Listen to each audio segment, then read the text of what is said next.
Henry Ford once said, coming together is a beginning, staying together is progress, and working together is success. Keep this in mind as we discuss today Russia and China nuclear joint cooperation and what does it mean for the future of geopolitics. My name is Dr. David Oualaalou. And my name is Dr. Ross Stewart. And you are watching Geopolitics in Conflict.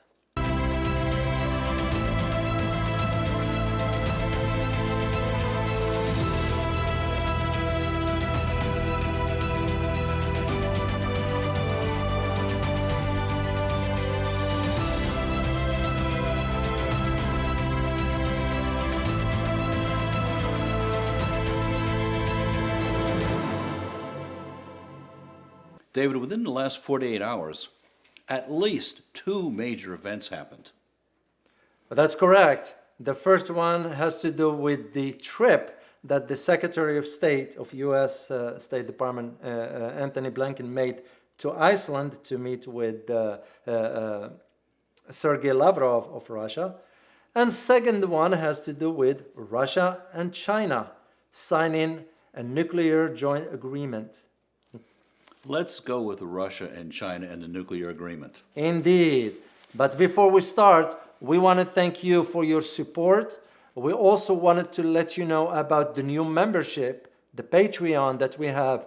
If you like our videos, consider supporting us through that so we can grow this channel bigger in order to reach a larger audience to raise awareness. Once again, thank you very much for your support. All right, back to the topic. Just a couple days ago, in a video conference, Xi Jinping and Vladimir Putin shoveled the first shovels full of dirt into a nuclear power plant, 4 of them, yes. And now 2 of them are under construction.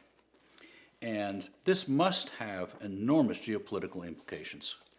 Well, it does indeed, Ross, because this one highlights my arguments that I've been making for the last couple of years, that it is just a matter of time before China and Russia enters into some strategic alliance. Now, what you see right now is the beginning. This is nothing but a nuclear joint agreement, cooperation, if you will. But that could translate later on onto something much, much bigger. Pretty safe prediction. Well, what we have is Russia's technology being used to develop these 4 nuclear power plants. 2 of them are under construction right now in northeast China and East China, major population centers. That's correct. And you can only see what it means for the not only alleviating poverty, first of all, in that region, but second, on providing electricity and integrating those regions into China as it grows economically. I'm going to read these numbers to you because they're just staggering. Because we're looking at the addition of just 2 of these plants adding 37.6 billion kilowatt hours of power and reducing carbon emissions by 30.68 million tons. So this is a major undertaking between Moscow and Beijing. That is correct indeed, and I can just see the economic impact on both directions. Russia is going to benefit from this, China is going to benefit from this. But here is the thing that both of those countries have in common. The United States has imposed sanctions on both of them. So, which means what? It means that China and Russia realized, why worry about what the Americans doing? Let's work together. And that's what they're doing. Mind you that, just for you to know, we did a video a couple months ago in which we indicated that Russia and China are dumping the US dollar, which means they're going to use the ruble and the yuan in their exchanges. And it's happening as we speak. Well, this nuclear agreement, if you will, I am certain is going to go, the transaction is going to be conducted in their own currency. Forget about the US dollar altogether. But there's also the geopolitical implication to all this. Well, what does it mean is that by Russia providing the know-how and assisting China, China would only not grow bigger, but also flex its economic muscles, not only in Asia, but also around the world. How so?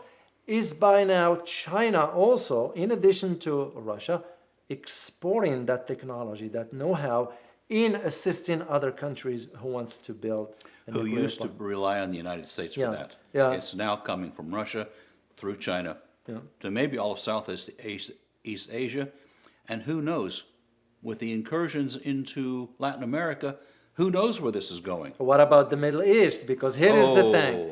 Egypt and Turkey have agreed to sign an agreement with Russia to build a nuclear power plant. So there is also Algeria in the consideration.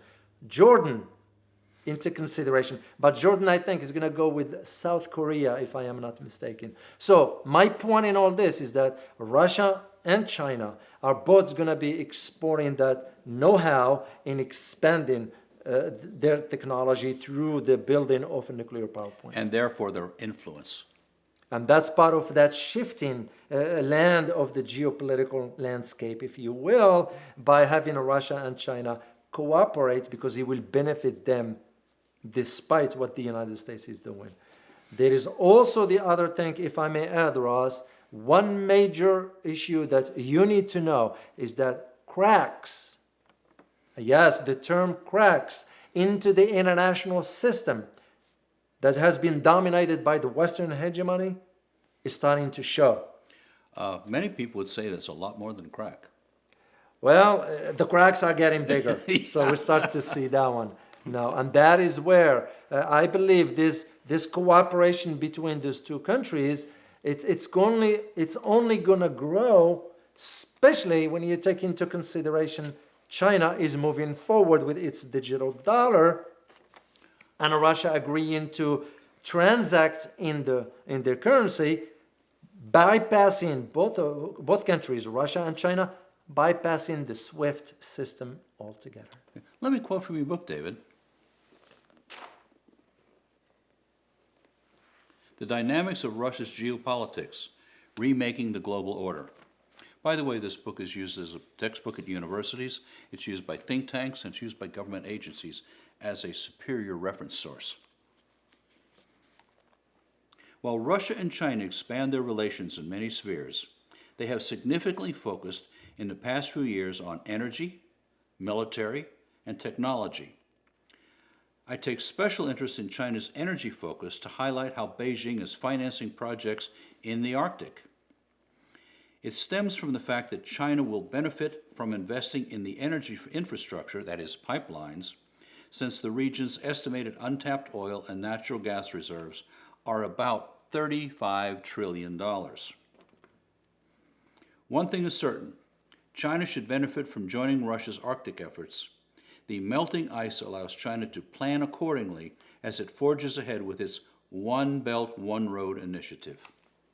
No, that's correct, Ross. That was exactly for the Arctic at the time. But at the same time, it tells you the cooperation between the two countries is moving forward. So, because whoever thought this 15 years ago, or even 10 years ago? Well, they were traditional enemies.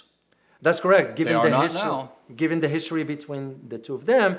But like we always argued, the benefit outweigh the past animosity and all that stuff. So they're going to put that aside and figure out this is for their own benefits.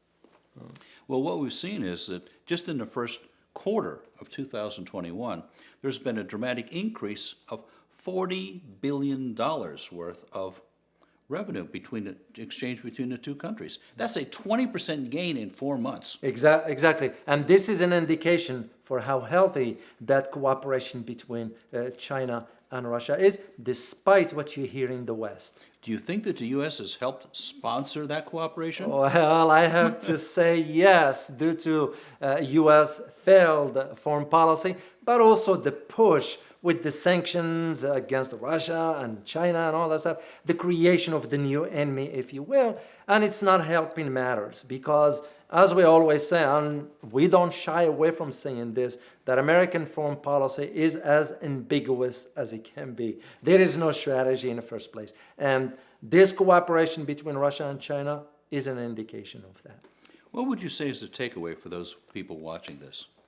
Well, it's just the idea of now this nuclear cooperation between the two countries. It's going to be sort of expanding, and Asian countries is going to take notice at this big time because the market is growing. This is where we see the China's expansions coming in, and also because the economic growth of China cannot be overlooked. So we always say the wealth has shifted from the west to the east. You know, one of the things we laugh about is David's understatement of the week. So, China's economic growth cannot be yeah, overlooked. So what you're gonna expect basically is more cooperation between Russia and China as the U.S. goes through this from one failed policy to the next. So they are moving forward. And once again, the international system is showing cracks. Let us know your thoughts in the comments. Also, be sure to check out our other videos. Don't forget to like, share, and subscribe. Thanks for watching. And as always, stay informed. Till next time. Bye-bye.